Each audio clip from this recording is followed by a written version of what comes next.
From a very young age, Drew Kahn's parents knew he was an athlete. Always active, always on his feet. Drew's very gifted. I don't think he crawled when he was a baby. It's time for him to start walking, he was running. The Oakleaf High graduate was a football standout, contemplating playing in a Canadian league. In July, just days before his 23rd birthday, he was sidelined in a tragic motorcycle accident. Casey and Ben Camback were driving down Atlantic Boulevard when they heard the crash. We were about 40 yards past the initial accident, and we both kind of looked in the rear view at the same time. We kind of heard a noise, and that's when we immediately stopped, and everything kind of unfolded from there. When they got to Drew, he wasn't breathing. The force of the impact so intense it knocked off his shoe and his helmet. And I just knelt down to him, and I told him just to keep breathing and just keep doing what he was doing. And he took a really deep breath in, and I just remember watching his stomach, and I could see his stomach just rising and falling, just barely, but I knew that was enough, that he was breathing. Drew's parents were asleep when they got a knock at their door. I said, you guys have got to go to the hospital. Drew's been in a really bad accident. It's serious. Their athletic, active son laid lifeless in a hospital bed hooked up to machines. And you see your son laying there, bandaged up, tubes running in and out of him, and you think the worst. But I didn't think the worst. As a father, I had to be strong. Drew was in a coma, suffering from a traumatic brain injury, a spinal cord injury, broken ribs, a broken pelvis, and collapsed lungs. I began praying for him in his condition and letting him know, we are here for you. We're not going anywhere. As long as you're breathing and you want to fight, we're going to fight with you. His mom instantly became a warrior, refusing to believe the grim news doctors shared. Every day, he's proving them wrong. Every single day.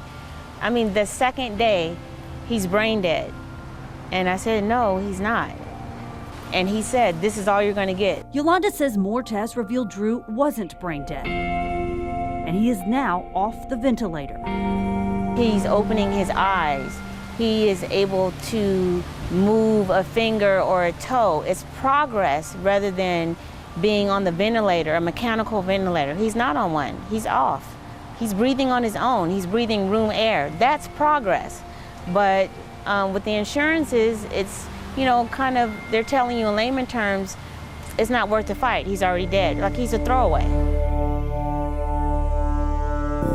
The Kahns are now in the fight of their life, determined to get their son the help he needs. In October, Drew was moved to Brooks Rehab, but is expected to be discharged any day now. It's not necessarily the hospital that's doing it. It's the insurance that dictates to the hospital. It's a battle with the insurance company.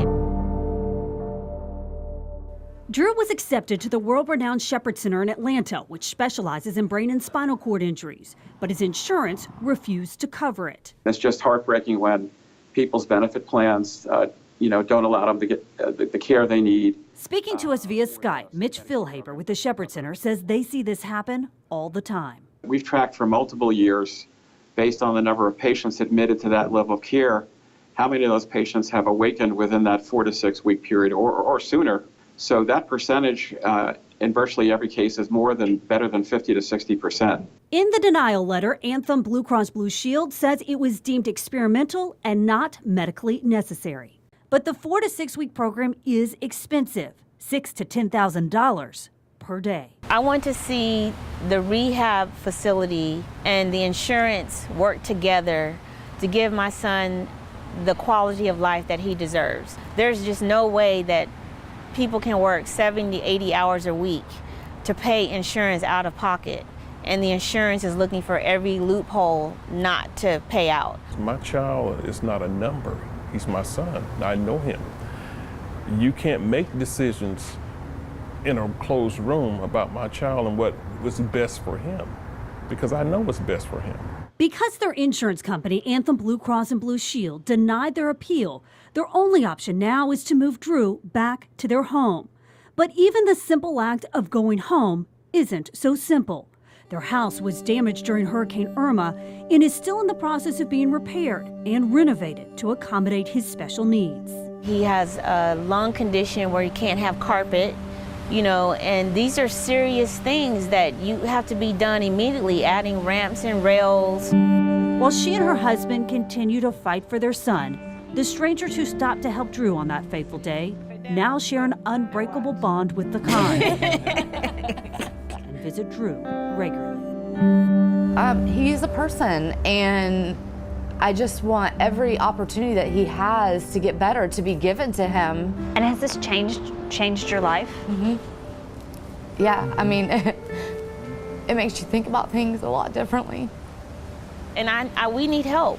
We need assistance desperately, because the quality of life that he deserves, the insurance is unwilling to do that, and that puts us kind of in a dead heat. We're battling time.